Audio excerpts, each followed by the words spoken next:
ባለትዳር ወንድ ዴት እያደረግሽ ላለሽው እህቴ ሚስቱ እንደሚተዋት ነግሮሻል፣ እንደሚፈታት እየተዘጋጀ እንደሆነ፣ እንደማይስማሙ እንደሚጨቃጨቁ በተለያየ ምክንያት በቃ ላያት እንደማይፈልግና አንቺ ምርጫው እንደሆንሽ ነግሮሻል። አንቺም ታድሊ ብለሽ የተሻልሽ ሰው እንደሆንሽ ስለነገርሽ ከሚስቱ ልጅ ከወለደችለት አብራው ከኖረችው በደንብ ከምታውቀው የተሻልሽ እንደሆንሽ አስበሽ ጊዜሽን እያሳለፍሽ ነው። መጀመሪያ ደረጃ ይኸው ከሚስቱ ጋር ይኖራል፣ ያገኛታል፣ ይሄዳል። ከዛ መሀል ላይ ያለውን ነገር ማሰብ አልፈልግም። ሲቀጥል ግን ሚስቱ እንደዛ ካደረጋት አንቺን ያደረጋትን ነገር እጥፍ ያደርግሻል። እርግጠኛ እንድትሆኝልኝ የምፈልገው ግን ከገንዘቡም ከአቴንሽኑም በላይ ማንነቱን ፐርሰናሊቲውን ወድሹ መሆን አለበት። በጣም አፍቅረሹ። ሚስቱ ይህንን ያወቀችለት በተለይ ብልህ ሴት ከሆነች ቀስ ብላ ራሷን አስተካክላ ትፈታዋለች። ስትፈታው ፍቺ ውድ ነው። ንብረቱን በግማሽ ትካፈለዋለች። አንቺ ደግሞ ችግሯን ትረከቢያታለሽ ማለት ነው። ራስሽን አዘጋጅ። አንቺ ላይ የሚመጣው ከሷ የባሰ ነው። ወንዶች ቺት የሚያደርጉት አመላቸው ስለሆነ ነው። ከሷ ጋር ችግር የለም አለ የለም የሚለው የኔም ያንቺም ጉዳይ አይደለም። ቺት የሚያደርገው አመሉ ስለሆነ ነው። አንቺ ነገ ፐርሰናሊቲውን እንኳን ወደሽው። ብዙ ጊዜ ፐርሰናሊቲ ቢወድም ሴት ልጅ ያገባ በግልጽ ትዳር ያለው ከሌላ ሰው ጋር አልጋ ሼር የሚያደርግ ሰው እኔ እንጃ ሞራሊ ምን አይነት ሞራል ሊኖር እንደሚችል አላውቅም። ግን ገንዘቡም አቴንሽኑም አምሮሽ ከሆነ ሁሉም ነገር ይቀየርና አንቺ ሚስቱ የሆነችውን ትሆኛለሽ። ሌላ ሴት ደግሞ አንቺን ለመተካት እንዳንቺ ኃጢአተኛ ግፈኛ ሴት እዛ ግፍ ላይ ትሳተፋለች።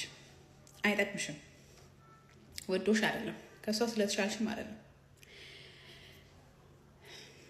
ለሷ ግን ገላገልሻት፣ ቆሻሻውን ወሰድሽላት ነው።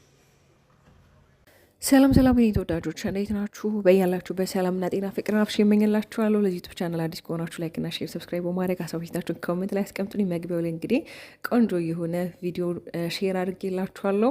እውነት ነው ባልዳር ወንድ ቺት የሚያደርገው አመልና ሱስ ሆኖበት ነው እንጂ ከትዳር አጋሩ ምንም ማየት ጎሎበት አይደለም። ይሄ ምሳሌ ደግሞ ሩታን ማየት ይቻላል። እንግዲህ ሩታና አብርሽ በፍቅር ህይወታቸው በጣም የሚያስቀና ቆንጆ የፍቅር ህይወት ነበራቸው አይደለም። በማል ላይ አንድ እንስት መታ ነው ይሄ ልጅ ወደዚችኛዋ እንዲገለበጥ የሆነው።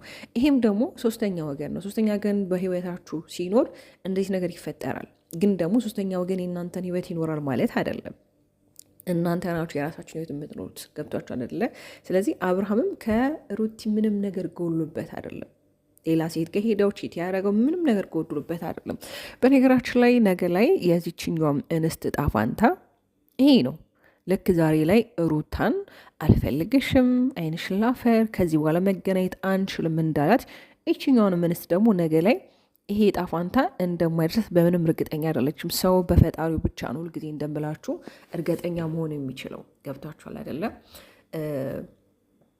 አንዳንድ ጊዜ ህሊናችን ራሱ ምን አይነት ሰላም ይኖራል? የሰው ባልን ቀምተን ከልጆቹ አለያይተን እንደገና ደግሞ እኛ እሱን አግብተን እንደገና እኛ ልጅ ለመውለድ አይደለም እዛ ጋር ፋሚሊውን በትኖ እንዴት ነው እኛ ጋር ሌላ ህይወት አዲስ ህይወት እንዲመሰርት የምንፈልገው?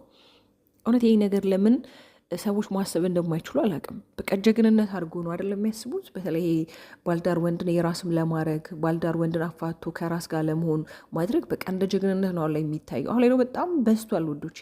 በጣም ከተማችን ላይ በጣም የበዛው ነገር ቢኖር ፍቺ ነው። ገባችሁ አይደለ?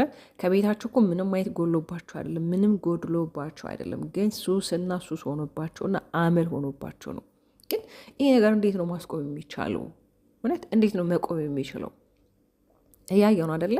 ቢያንስ እኛ የሩቲንና የአብርሃምን የህይወት ሂስትሪኛ እዚህ በቪዲዮ ስለምናይ ነው እንጂ ብዙ በእንደዚህ አይነት ህይወት ላይ የሚኖሩ ብዙ ሰዎች አሉ። ግን የእነሱ ከካሜራ ጀርባ ስለሆነ ስለማንመለከተው ነው። እንደ አንድ ማስተማሪያ ግን የሩታና የአብርሃም ህይወት ማስተማሪያ ነው ለብዙዎች ማለት ነው። ገብቷቸዋል አይደለ? ብዙ ጊዜ ከካሜራ ጀርባ እነሱ ሰላም ናቸው ይባላል። ግን በዚህን ያህል መጠን ግን ድራማ ሊሆን አይችልም። ገባቸው አይደለ? ግን ደግሞ ከዚህ የህይወት ታሪክ ምንድነው የምንማረው? ምንድነው ሰዎች ሊገነዘቡ የሚችሉት? ምንድነው ሊማሩ የሚችሉት ነገር ብለን ስናስብ ዝሙት ነው። ምንም የሚማሩት ነገር የለም። ቀን ወደ ቀን እያያችሁ ነው አይደለ? ትላንት ከትላንት ወዲያ አላገኘሽም ዓይንሽ ላፈር ሲላት የነበረ ሰው ዛሬ ላይ ደግሞ አግኝቷት የተረሳ ሀሳብ ከዚህ በፊት እሷ ችግር የለውም ሄደን ቼክ መደረግ እችላለሁ በእርግዝናው ጉዳይ ላይ ማለት ነው፣ አይ አሻፈረኝ ያለ ሰው ዛሬ ደግሞ እንደ አዲስ ሌላ ሀሳብ አንስቶ እሷ እንድትጠላ እሷ በሰዎች ዘንድ የሆነ ጥሩ አመለካከት እንዲኖራት ለማድረግ የሚሄድበት መንገድ በጣም አስጠሊታና ደባሪ ነው። እንዴት ይረሳል? ሰው ያሳለፈውን መልካም የፍቅር ጊዜያት እንዴት ነው ሊረሳ የሚችለው? እንዴት ነው ልጅን የሚያክል የአብራኩን ክንፋይ ሰጥተው እንዴት ነው ያን ነገር ማሰብ ማገናዘብ ያቃተው? እንዴ ሄርሜላስ ብትሆኝ ምንድነው እያረግሽ ያለሽ? እውነት ምንድነው እያረግሽ ያለሽ? እውነት አንቺ እርግዝናው ተፈጥሮ ነው? አርግዘሽ ነው? አንቺ የራስሽ ፋሚሊ የለሽም? አንቺ ከዚህ ፊት ልጅ የለሽም? አልወለድሽም? አላገባሽም? ትዳር ምን እንደሆነ አታውቂውም? ሩታ የሚሰማትን አሁን ላይ ስሜት አንቺ አይሰማሽም? እውነት ውዶች እኔ በጣም አብርሃም እያሳዘነኝ ነው ያለው። ይሄ ልጅ እውነት ወዶ አይደለም የሆነ ያሳሰረው ነገር በቃ የሆነ ውስጡን ያስጨነቀው ያስገድደው ነገር አለ ከሄርሜላ ጋር እንዲሆን። እኔ ብዙ ነገሮችን እንዳስብ ወደ አይምሬ እየመጣብኝ ያለውና ለምን የሚናገራቸው ቃሎች በጣም ደባሪ ናቸው፣ አስጠሊታ ናቸው። ከዚህ በፊት እወድሻለሁ አፈቅርሻለሁ ባለበት አንደበቱ ካላንቺ መኖር አልችልም ባለ አንደበቱ ዛሬ ላይ የሚናገራቸው ቃላቶች አጥንትን የሚሰብሩ ልክ እንደ አይሁድ ጌታውን በ30 ዲናር ላይ ሸጠው እሱም ሚስቱን በሴት የለወጠ ጀግና ነው አብርሃም። ይሁዳ በሉት ይቅርታ ለቃሌ፣ ግን ያው የማየውን ነገር ነው እየተናገርኩ ያለሁትና አላውቅም። ቤተሰቡን በዚህን ያህል ከሱ ጋር ሆኖ በቃ አይደለም በርታ፣ ጎበዝ፣ ጠንክር፣ ከዚህ በኋላ ከአንተ ጋር ነው፣ አንተ የምትወደውን አንተ የፈለግከው ነገር እንድታደርግ ነው እኛ የምንፈልገው፣ ያንተ ሰላም ይቀድማል። ያንተ ሰላም እኮ የሚቀድመው በእንደዚህ አይነት ሁኔታ አይደለም እንዴ። ቆይ ትላንት ላይ የሆነ ሰው ጋር ሪሌሽንሽፕ ነበረን፣ የሆነ ሰው ጋር ፍቅር ነበረን፣ በአንዴ ከዛ ሰው ጋር ያለን ፍቅር ተረስቶ ከሌላ ሰው ጋር ፍቅር መጀመር ይቻላል እንዴ? ማለት አንዳንዴ እኮ ይህ ትክክለኛ ስሜታችንን ማወቅ አለብን። ሁል ጊዜ ወደ አይምሯችን የሚመጣው ነገር ሁሉ ትክክል ነው ማለት አይደለም። ገብቷችኋል አይደለ? ነው በልህና በተለይ አቤል የሚባለው እኔ እሱ ለምን እንደማይታሰር አላውቅም። እሱ ነበርኩ መታሰር የነበረበት እሱ ነበር እንደውም የሰው ትዳር በማፋታት መከሰስ መታሰር የነበረበት እሱ ነው። እነዚህ ልጆች እንዲፋቱ እነዚህ ልጆች መጨረሻቸው እንደዚህ እንዲሆን ያደረገው። በነገራችን ላይ አንተ የዘራከውን ታጭዳለህ። ነገ ላይ አንተ ህይወት ላይ ምን እንደሚገጥምህ አታውቅም። አሁን እናውቃለን። ከዚህ ፊት ከሩታ ጋር በነበረክ ግንኙነት ጥሩ እህት ጥሩ ወንድማዊነት ነበራችሁ። ግን ደግሞ በሆነ ሰዓት ላይ ተቀይረክ ጭራሽ ለአብርሃም ሴት አምተህለት ራስ ካምተህ ጭራሽ ልክ እንደማታውቃት ሆነክ። አረ ምን ያላደረጋችሁት ነገር አለ? ግን እኮ ሩታ የሩታ ጥንካሬ የሩታ ጉብዝና እኮ የሌለ ነው። እውነት ሌላ ሴት እኮ ብትሆን ትሰበራለች፣ ትወድቃለች አይደለ? ግን እሷ ጎበዝ ስለሆነች በራሷ ጀግና በራሷ ቆማ በራሷ ሻይን ሆና ለመታየት በቅታለች። በነገራችን ላይ እናትነት የራሱ ፓወር አለው። በቃ እናት ስትሆኑ ደግሞ ለልጃችሁ መኖር ስላለባችሁ ትጠነክራላችሁ፣ ትበረታላችሁ፣ ትጀግናላችሁ። በዛውን ያህል ደግሞ ጥሩ ፋሚሊ አሏት፣ ስትሮንግ የሆኑ ፋሚሊዎች አሏት፣ የተማሩ ቆንጆ የሆኑ ቤተሰቦች አሏት። እና ይሄ ደግሞ የሆነው ሩታን የሰሯት ቤተሰቦቿ ናቸው። ገብቶች አይደለም? ማንም ሰው ቤተሰቡን ይመስላል፣ አስተዳደጉን ይመስላል፣ አካባቢውን ይመስላል፣ ውሎን ይመስላል። እና ብዙ ጊዜ እንግዲህ ለሩትኛ ብዙ ኮመንቶች አስተያየቶች እንሰጣለን። ሩታ ለምንድነው ከዚህ በኋላ የራስሽ ኑሮ ማትሮ ሁሉ የምላችሁ ነኝ ሰሙኒና ማር የደጋገምኩባችሁ አይደለ? ግን እንደምታዩት እሱ እንደ ውሃ ቀጂ እየተመላለከ በሆነ አጋጣሚ እሷን ማግኘት ይፈልጋል። እኔ እኮ ወይ ናፍቄሽ ነው በቃ እኔ አንቺን ሳላይ መዋልና ማደር አልችልም እኮ ብትል ይሻል ነበረ። አንተ ከሁለት ልብ ሆናል። ሄርሜላን ትፈልጋለህ፣ ከሩቲ ጋር መለየት አትፈልግም። ይሄ አይሆንማ። ሁለት ነገር ወዶ አይሆንም እኮ ገባችሁ አይደለ?